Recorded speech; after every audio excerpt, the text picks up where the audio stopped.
Rain and high winds causing problems in the high country, but snow. Take a look at that beautiful shot there. Of course, winter hasn't officially arrived, but we got a winter wonderland in the high country, Tricia. Yeah, it's beautiful, but looks can sure be deceiving. There's a lot of dangers underlying a lot of the ice and snow. Team 12's Erica Stapleton is joining us live in Flagstaff this morning with more on the road conditions. So if they headed up there to celebrate Thanksgiving, what are they in for?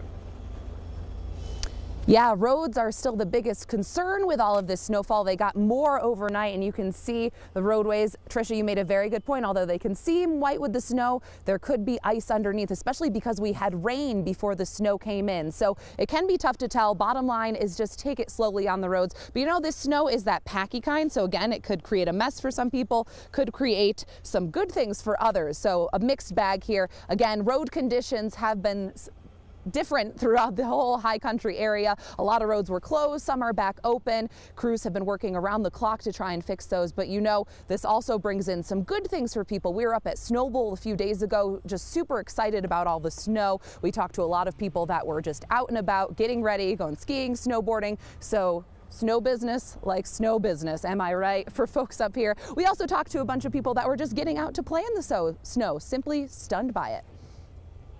It doesn't snow in Phoenix because it's a desert. You know, I was just thinking as I was cleaning my car off, like people think Arizona is all desert and sand dunes and tumbleweeds, and this is definitely not representative of that for sure.